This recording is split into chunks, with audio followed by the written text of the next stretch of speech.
You're now listening to the Diversity Roundtable. I'm Pamela Klaba, entrepreneur, inclusion enthusiast, and the founder of Nonkosi Creatives with over 2 decades as a corporate HR professional.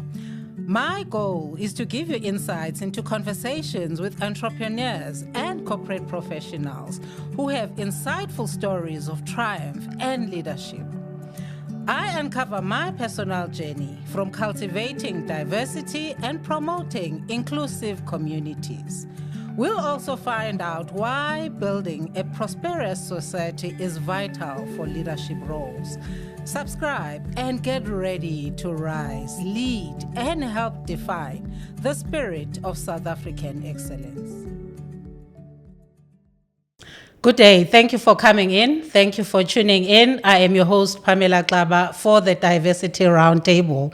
We are in Season 2, Episode 2, and this is 2025, and we are really, really excited to have an amazing, inspiring gentleman joining us on the show today. So today's topic is empowering the next generation of Black professionals in construction and project management. This is a really deeply personal topic, and I'm just really glad that our paths crossed with Phenyo, who I'm going to introduce shortly. So Phenyo is the CEO of Triviron Project Management. So I'm not going to steal his thunder. I'm going to let him introduce himself. He is really an inspiring leader when it comes to transformation and resilience and really, really, really remarkable leadership qualities. So Phenyo, thank you for gracing us with your presence today. Welcome. Thank you. Thank you, Pam. I can assure you, you'll never steal my thunder. It's just not possible. Yes. Yeah. No, thanks. The topic for the roundtable for this episode is really close to my heart. And I assure you, you're in good company. Okay. No, thank you so much. Thank you so much. So I always say that, when you open these episodes, is that the reason why we started this podcast, Phenyo, is really to inspire young professionals, up-and-coming entrepreneurs, mainly from previously disadvantaged communities when it comes to access to certain opportunities. When people look at leaders like you, because, we were having a conversation earlier that no leader was born a leader, so you have to go through certain challenges, you have to go through a journey, you experience joys, you experience wins, but then you really also experience some things that really test your character along the journey, but then you get, to triumph to the other side. So I'm really excited that you're going to share your journey with our viewers and our listeners about who you are. So I think maybe let's start there before we get into the crux of the discussion and the topic today. Who is Phenyo Mathopa? So tell us about who you are, your background, your passions, and really your role as CEO of Triviron Project Management, but also maybe let our listeners, our viewers in terms of, what is Triviron Project Management? So over to you. No pressure, but let's get into it. Yeah. Thank you, Pam.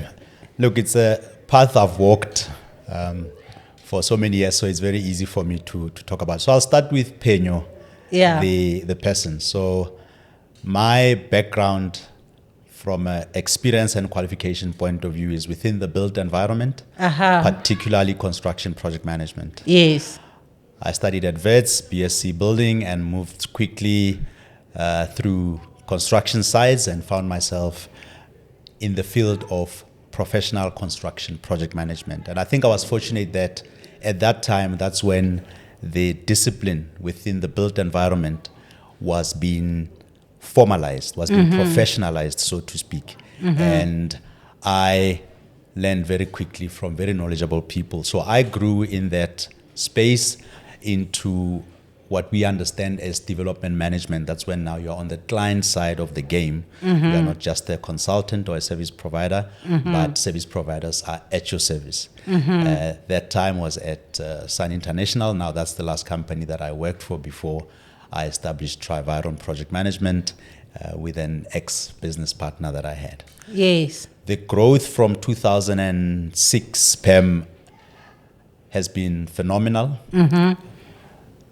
As with life, a lot of up and downs, but the trajectory has been positive. So I always share that if you have ups and downs, that shouldn't be your focus. Your focus should be on the trajectory. If you have Yes. ups and downs, but in an upward trajectory, you Yes. should feel blessed, and that's really where we are. Yes. As a company, as I've said, we've started 2006, so next year we 10. 20. The big 20. So the company has Yes. matured, and it's going to be really a pleasant milestone to enjoy with my current business partner and stakeholders that we work with in the industry. In terms of the company itself, we service across public sector, Yes. private sector, Yes. quasi-government, and we cut across clients in all those fields, and it's been quite a blessing to experience all these sectors and not be singular in terms of where we find opportunities to impact positively. Yeah. The company itself, because of the quality of the people, the professionals that are within the company, is actually an award-winning company. Yes. We won Best PM in 2022. Sure. The award was granted to us by the Association of Construction Project Managers. So when we say we are award-winning, Yes. it's not just hot air. Yes. It is true, and that's where we are. We are Yes. in a blessed space, and we look Yes. forward to a great future. No, thank you so much, Phenyo. I'm really glad that our paths crossed last year, because I think I found myself in your space, in your environment, with, the people that you work with. And I was just really, really, pleasantly surprised, how resilient, you are as an organization. And I'm sure, it's not an easy industry, right, that you operate in. In the context of today's topic, I think just really for the benefit of our viewers and our listeners, let us just recap really what the topic is, so that, there is really a golden thread in terms of what we'll be talking about today. Really, the topic is empowering the next generation of Black professionals in construction and project management.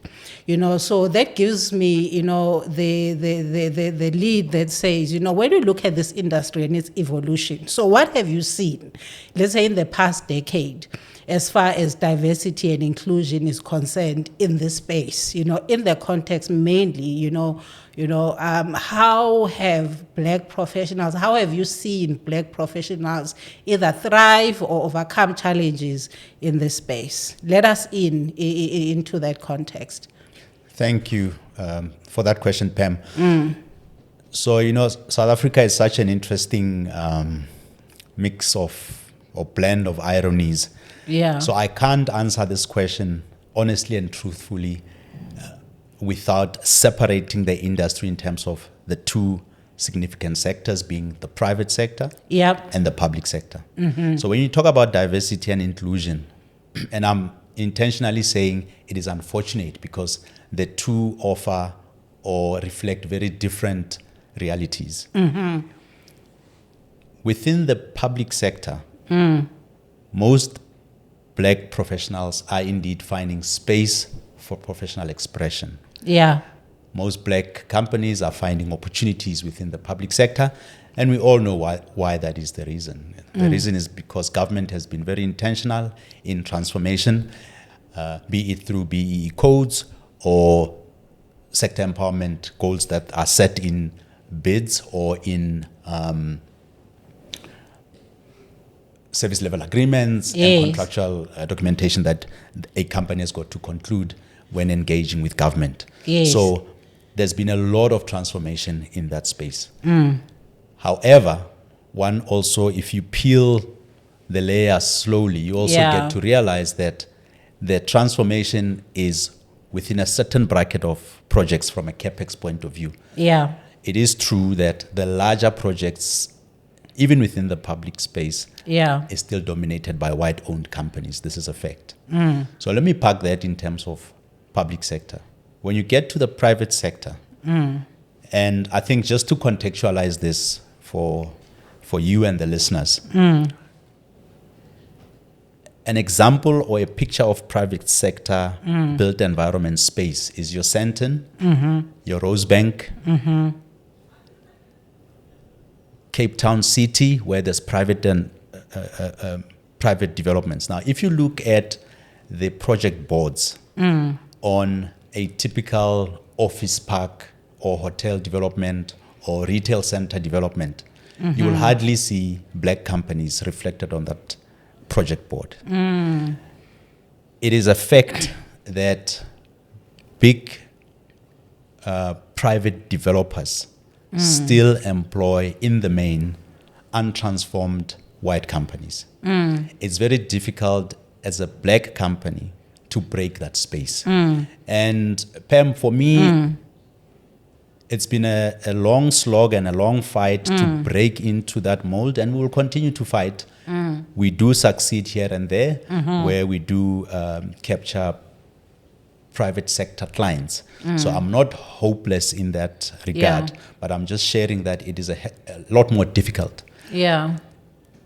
And let's be honest, people do business with people they want to do business with anyway. Yes. So when you fight and you're literally forcing your way into a closed off market. Yes. And that reality, I have my own views in terms of how it can be changed. But the honest truth as we sit here today is that we have a long way to go.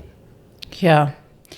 So indeed, we do have a long way to go. I mean, just listening to what you have just shared with us, Phenyo, now my next promise is, talks about, breaking barriers in this space, So, and the follow-up question really is then what are then some of the biggest misconceptions when it comes to black professionals in this sector, right? And how can we challenge these narratives?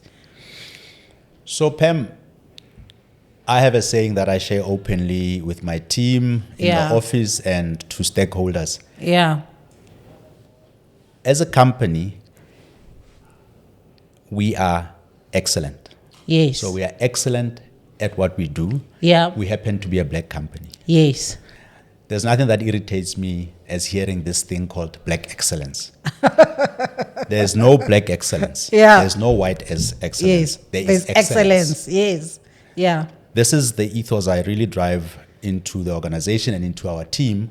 And to my earlier point, that's why we can win awards from very objective organizations. Yes. That's why we were able to as best as we could, shield ourselves from the devastation that was COVID from a business point of view. Yeah. That is why our systems and processes within the company have made it possible for us to secure our ISO accreditation. Yeah. So we have standards that support our excellence. Yes. Now, let me get to your question. To break into sectors that we struggle to break into, as a company, you first have to check yourself and be excellent in what you do. Yes. So anyone objective can see your excellence and be attracted to that. Yep. The unfortunate part is that most black professionals, as I said earlier, don't find expression in the private sector space. And the unfortunate and the irony, which is quite unfortunate in that, is that we don't find ourselves in cutting edge technologies within the projects that are in that space. So let me give you an idea. I was having a chat with one of the colleagues to say, it pains me that some of the young professionals we have within our company have never experienced being on a project that is more than 3 stories high. Never mind 5 stories high. Never mind 20 stories high. You touched on, let's talk about innovation, because you touched on, technology, So, the world of work is moving and is changing very fast. There's a lot happening, in our professional spaces, in our political spaces.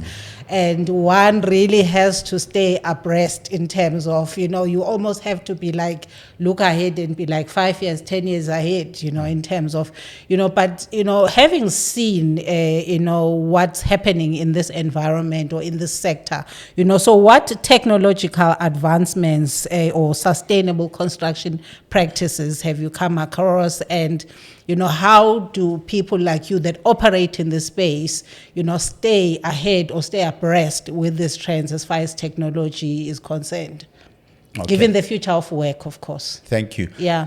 Pam, so you've touched on two areas, and in my response I'll separate them but respond to both. Yeah. So within our space, sustainability really talks to what we loosely called green building practices. We have a council that is the umbrella body to see into projects that are developed in that direction. Is the Green Building Council of South Africa. Yeah. And how it operates is, if you have a project and you're interested in getting a Green Star rating, for example, you make an application. There are tools that are used that help you to design, to source material, and to build according to certain guidelines that then earn you the points that ultimately then get converted into a Green Star rating of sorts. Yeah. I'll give you a simple example. So if you have timber roof trusses, if you source those trusses 100 kilometers away versus if you source them around the corner, you are scoring points if you're sourcing around the corner, because you're not burning fuel to go fetch. It's here. If you are demonstrating how you recycling the materials that are on site as you build, you score points, and on, and then you can achieve a 5-6 star rating if you've really done well. So that's on the sustainability part, and that is really true to our company and myself personally. I am an accredited green building professional. Wonderful. So we do infuse those principles anyway, whether a building is going to get rated or not. Yeah. Because it's something that I'm really passionate about. The biggest impact has also been around renewable energy, which is a space that we are also interested in, from a solar farm and rooftop solar installations. As you know, both our offices are grid tied, but we've got panels and inverters and batteries, so we really live what we say. Yes. Now, on to the more exciting one, I think personally, is on the technological side. Yeah. So, project management, civil and structural engineering being our core cash flow cows or core business points. There's a lot industry-wise that's happening from a technology point of view. There's building modeling software out there, which is slowly but surely also being integrated into project management as a profession. So those types of tools allow you to design and build faster, and these are tools that we push our young graduates to get on board and know and learn, because if they don't do that in 10 years' time, they will be relevant to the industry. Yeah. AI is a real issue, serious game changer, but particularly with respect to the administrative side of project management. Now, I make that separation, Pam, because there are project managers and there are project administrators. Now, I tell my project managers in the office, I'm not in the business of project administration. We are not secretaries on projects. We are project managers. Yes. And for me, what the differentiator is what happens between meetings. And I'm just using that as an example. So I tell my guys, if I sit in a meeting and you're still discussing things that happened in the previous meeting, then you're not working between meetings. Yeah. So we need to be proactive, we need to be engaging, and we need to be finding solutions between meetings. That is project management for me. And I always go into meetings to test if my guys are following the ethos and they know what happens if they are not. So active project management is a skill and an art form, and it's a profession. Yeah. You need to engage. Yes. Over and above the tools, you need to engage. You need to Yeah. meet. You need to solution. You need to Yes. coordinate. Yes. Get the solutions and then get the project moving on. Yeah, one can only imagine, right? How many moving parts you have to deal with in your environment. So as far as innovation and future forward thinking. So thank you for sharing these insights. But you also touched on the young graduates, right? That you have in your space. Which really then makes me think about the mentorship impact aspect of it, right? Because you are who you are also today as the CEO of Triviron. Life has been a journey, I'm sure. Mm-hmm. You've experienced really people that have held your hand. You've experienced people that have, over and above, the academic side of it, of your profession. But I'm sure there have been people in your space that have opened certain doors for you that you had to walk through those doors. If they were not around, or if they didn't do that, maybe you wouldn't have access. You wouldn't have had access to certain opportunities. So the mentorship impact then says to me, if you're looking at your journey, what has mentorship done for you specifically now as Phenyo to get to where you are, being the CEO? But then also some of the young professionals and graduates that you have mentored and that you continue to mentor in your space. What are you seeing? What is the role of mentorship in this space? Yeah. Pam, that's a deep one. Yeah. And extremely personal for me. Yes. So I can tell you without even thinking too hard about it, I'm a product of mentorship. Yep. I hope I'm allowed to say names on your... Yes, you can. You can. As long as we are promoting, we're not talking badly about anyone. Yes. Yeah. So there is a gentleman called Craig Stavely. Yes. Who used to be my lecturer at Wits. Yeah. He took us from third year to fourth year honors. Yes. And at that time, not only was he lecturing, he was also a director at Grenica Properties back then. Yes. The mentoring or mentorship started there for me. Not only did I look up to the man, but I also respected how he carried himself and just his deep understanding and knowledge of the construction space. Yep. Fortunately for me, I made an impression or enough impression on him to attract him to me as well. Yes. So I ended up working for Grenica because of him. Yes. I was not reporting directly to him, but he had sight of my work. And there was this deep-seated need to, not just to impress him, but to show that he made the right decision. So I promise you I worked twice as hard to get the same appreciation as the next guy, just to make sure I don't put a foot wrong. And, going deeper into your work because you are driven from that angle as well, really adds... it builds character. Craig continued to mentor me up till today, if I can be honest. He's an individual that I can call if I have issues, and I have even brought him closer to the organization so we can see how to mentor and assist our young graduates and candidate project managers to then convert into professional construction project management certification. Yeah. So that's me now being mentored. Yes. Myself as a mentor, that aspect of my life and my profession. Yeah. Is.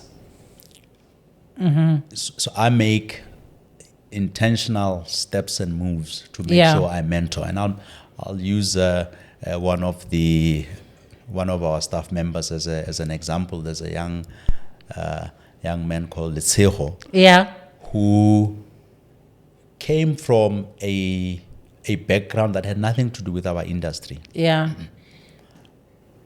But had serious interest in project management as a profession, as a sterile profession. And sterile, I mean not specific to the built environment. With mentorship and mentoring, coupled with his interest in the space, have seen him now become a candidate construction project manager.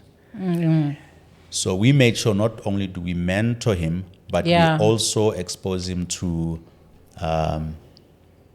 relevant learnerships, Yeah.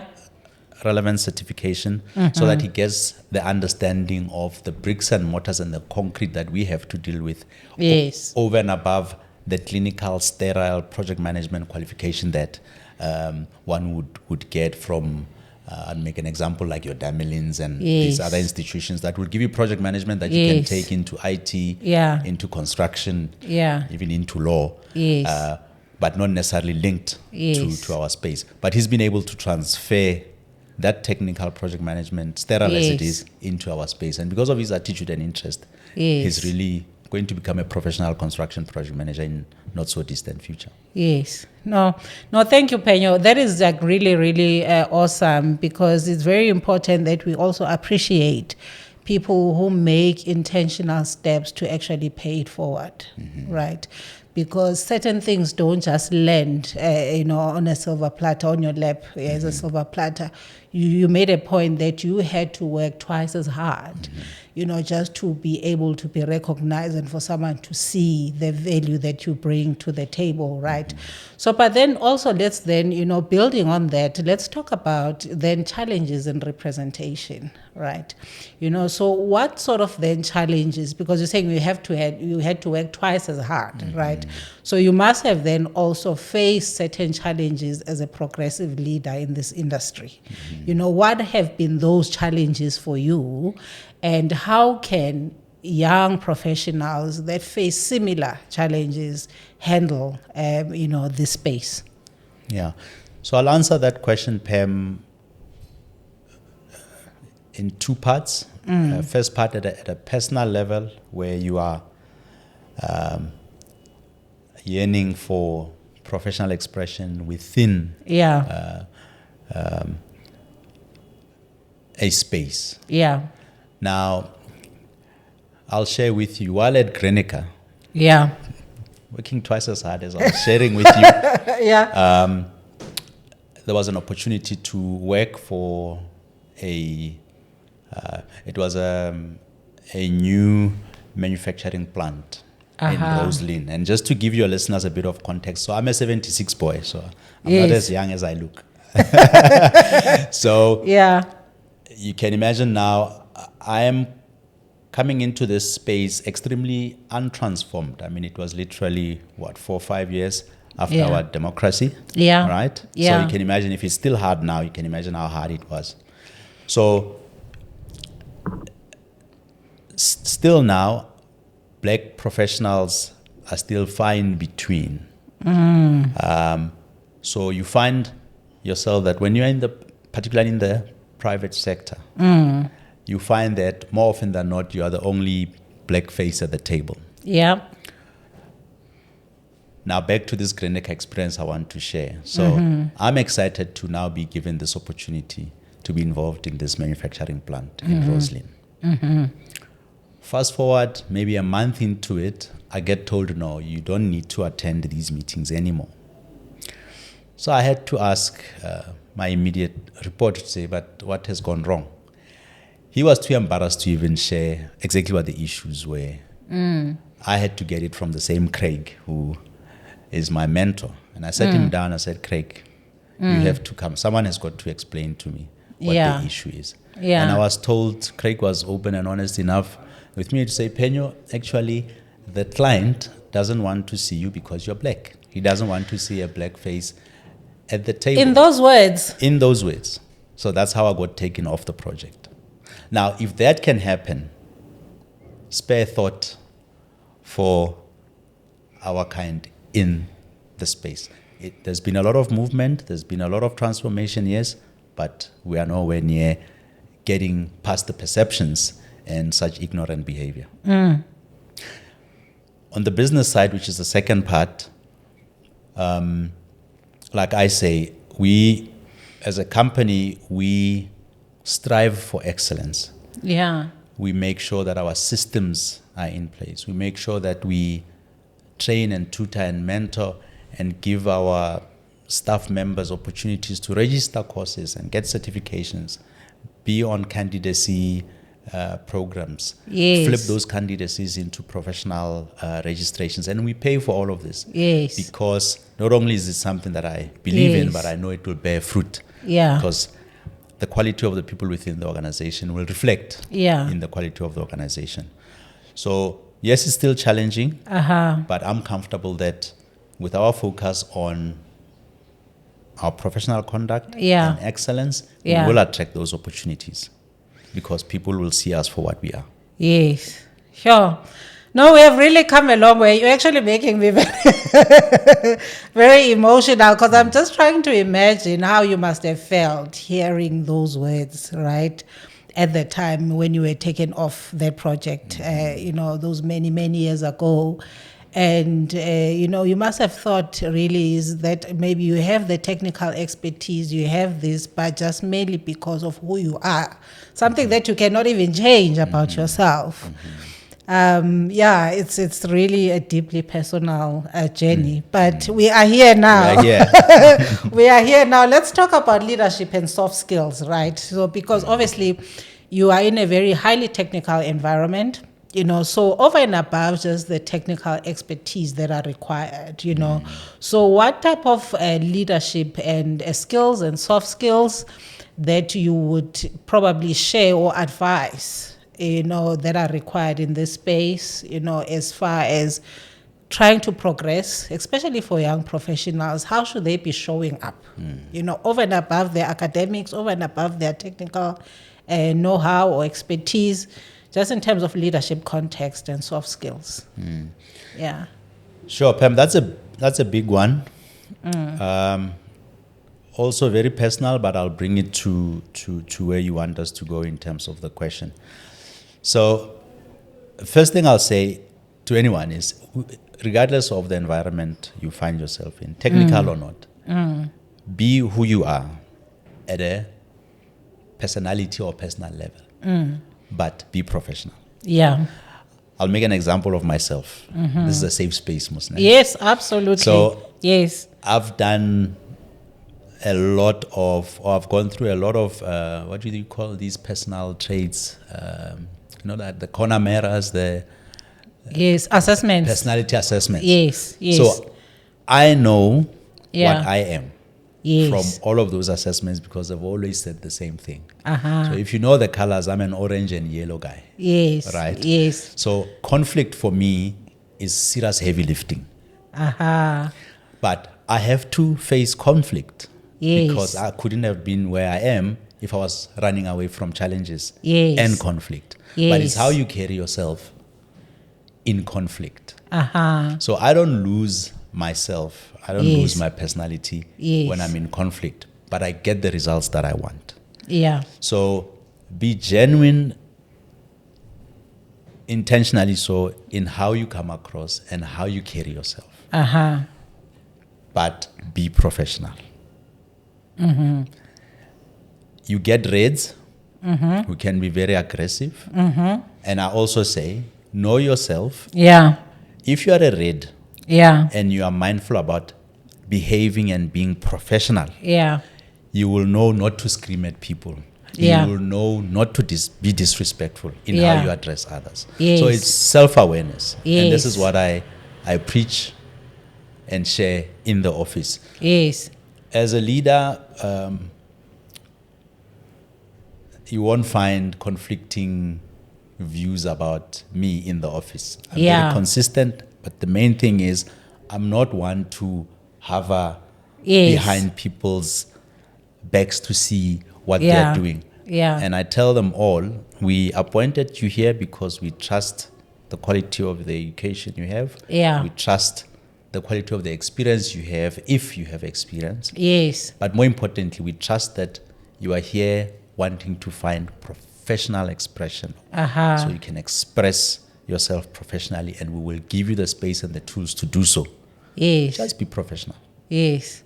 No, wonderful. Thank you so much. Thank you so much, Phenyo, because now I'm also now thinking about, if we have to just change gears a little bit and we talk about policy and advocacy, and I think there's been a lot of, since 1994, there's been a lot of government policies that have been introduced, for different sectors, to drive transformation, right? So obviously you operate in a highly regulated environment as far as certification and safety and things like that. So what government policies, that you think that you believe rather are instrumental in driving transformation in this sector? So you mentioned earlier when you started the conversation that when it comes to the public sector, black-owned companies in this sector tend to get certain access, mainly because the government is quite intentional as far as transformation is concerned. But then maybe can you just enlighten us and then maybe give it some depth in terms of government policies in this sector as far as transformation is concerned? The difficulties that the built environment faces in terms of black companies, if I can be specific, is that private companies find loopholes and ways to deal with this topic. It's very rare that you find a white-owned company that embraces transformation and codes holistically. Yeah. Lawyers are employed to read through regulations and requirements so that loopholes can be found. Yes. You find companies that hold level 1 triple BEE scoring, but when you look at the company, you cut through the company, you struggle to see how did you get that. Now, let's park that, and I just want to share maybe 2 examples where meaningful impact can be made. And there are agencies of government that are working towards solutioning. Let me share 2 examples, as I say. So, as a black contractor, I can score an appointment, let's say, to build a road. As a company, I could be very well transformed. You cut through, you see that I've met all the requirements. Once I start building this road, where am I sourcing material? If I'm on a 100 million rand road contract, where am I getting my asphalt? Where am I getting all my material? And how transformed are those companies? So there are pockets within our industry that don't even care for transformation. If I have a quarry, it's my quarry. Yes, take it or leave it. Yes. Take it or leave it. All right. That's the one example. The other example now, and I hope this will come across as positive as where it's coming from.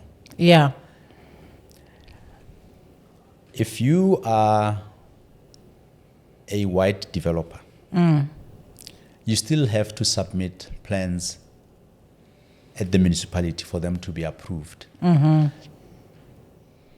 Till today, I don't understand how and why in that approval process you are not tested for transformation. So there are many loopholes. Many loopholes. As much as there are many opportunities for better action from government. Not enough has been done.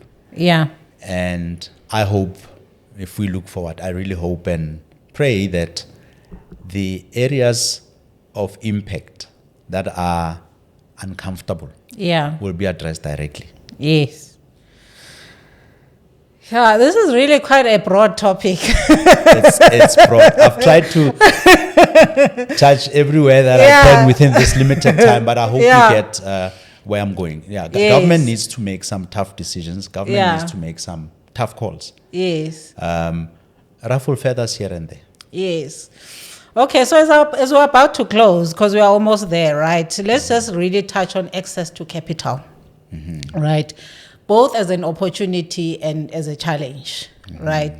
So, this is also a challenge for many, entrepreneurs, in various sectors. But in this sector specifically, so what are some of the opportunities? What are the challenges? When it comes to access to capital, to funding, to start, because, one might have the skills, the expertise, the qualifications, and, what's the starting point? Where do people go? So as a company, if I can just start there, Pam, because of what we do within the industry, we don't need much for capex, for capital. Yeah. Right? We sell time, we earn fees. Yeah. However, if I was to put myself in the shoes of a contractor, Yeah. my view is that there isn't enough done to educate startups to share information with those with an entrepreneurial mindset Yeah. who need money. Yeah. There are organizations out there, there are government departments out there Yeah. that are structured and mandated to deal with that issue directly. Yeah. The DTIC, for example, is one of those. And I'm fortunate that we're working on some programs of theirs where we are reviewing applications for funding. And I can say with knowledge and with confidence that the DTIC does give money for projects, for startups, and for specific projects, capital projects. Yes. So with that I've seen where with this DTIC programs, is that there is money for projects that are sound. Yeah. And as I say that, the other hurdle is exactly the ability, be it expertise or experience or academics, to actually put together, be it a business plan or a feasibility study that looks the part, so that you can indeed access this money from these organizations. Yeah. So indeed, Phenyo, the journey to leadership, in any sector is not an easy one. So more so in this environment that you operate in, and I think as we close, as a last point, really as a last point now is that, let's talk about resilience and mindset, So, given everything that you have shared with us, the joys, the wins, the mentorship, the challenges, how people need to show up as far as leadership and soft skills and all these other aspects, so how does one, maintain,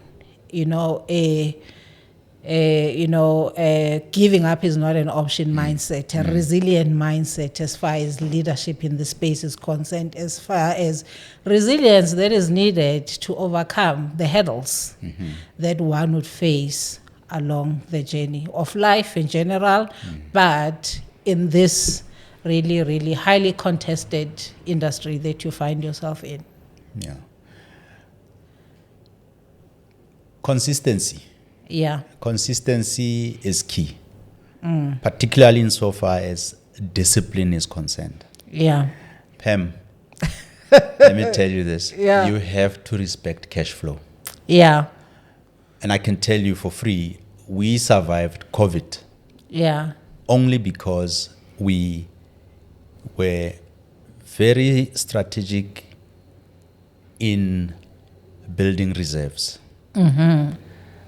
We had enough reserves as a company to carry us through COVID and carry the team that we have, even when nobody was paying us. But we knew we could survive for X number of months without getting desperate. And then that gives you the breathing space to actually manage the crisis properly. Yeah. The second thing I'll just share is just doing the right things. you know, debt collection. You have to be very aggressive when it comes to that. And I'm saying this passionately, so now I can tell you I was not as aggressive as we were pre-COVID. Yeah. But COVID taught us a lot. Yeah. We are doing now better certain things that we should have been doing anyway. Yeah. But that club from COVID really woke us up to some of the things and how we manage some of the things. Yeah. So respect cash flow, build reserves, Yeah. and be disciplined. Run an organization the way an organization should be run, and it will take care of you. Yeah. No, so it sounds simple, right? It Yes. sounds really simple, especially now when you have other people that are depending on you. You run an organization, you've got people, you've got employees, and so you're quite right. So discipline is the key to everything. So I think let's close this topic. I mean, no, let's close this episode before it turns into a 2-hour 2-hour episode. You know, but thank you so much. Has it been that long? I'm obviously having fun here.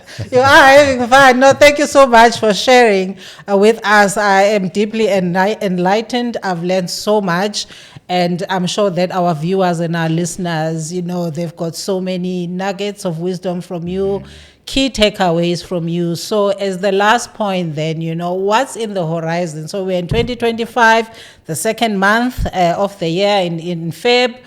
You know, what's on the horizon for you and your organization? So what are you excited about, you know, for 2025 and beyond? And then also share the last words for our listeners and our viewers in terms of encouragement, in terms of how do they stay on course and keep going, because it's exciting times, right? But there are also scary things that are happening, the things that surprise us every day in our social circles, in our political circles, as well as in our professional circles. So summarize, you know, 2025, what's ahead for Triviron, and words of encouragement. Yeah. Yeah. Thanks, Pam. That's a big one. I think it's Yeah. bigger than the other one that you said it was big.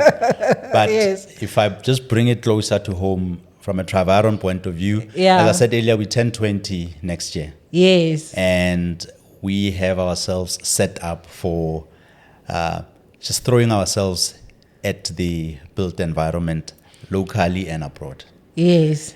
We have just concluded a long journey. It's been a very long journey in terms of formalizing and adopting our company strategy. Yeah. Now, that's something that not only is taken serious and is the subject matter of the executives, but Yeah. we've brought it down to everybody within the organization, Yeah. so that everybody can see what the mission vision comes from and why it makes sense and how it impacts them directly, Yes. so that we can have this positive force Yes. railing behind the executives and myself to launch this project called Triviron Yes. into the next 10, 15 years beyond our 20 years of age. Yeah. Words of encouragement, it's tough. The budget speech was yesterday or day before? Yesterday, and it was postponed. Yeah. Correct. Yeah. Now, in the postponement Yeah. is the real issue, which businesses will grapple with, I hope not for long, but certainly in the immediate future. Yeah. We are seeing and we are experiencing the cash crunch that the country is going through. Yeah. National Treasury is moving monies around to put out fires, and from an industry point of view, or a player, a company in the industry, what that literally means is that you could be sitting with a project Yeah. that is funded, Yeah. and then tomorrow it's no longer funded at all, or at best to the level that it was funded. What does that mean? It means you're sitting with a contract or an appointment of 100 million to build whatever size project. Monies are reduced, scope is reduced, our fees are reduced, but overheads stay the same. So it will be an interesting chess game, but we have to play it because we're in the space. to be positive, I must admit it's difficult, but you have to look at the positives Yeah. and keep pushing for growth and development. Let's end it there. Let us end it there. Thank you so much. Thank you so much, Phenyo, for gracing us with your presence.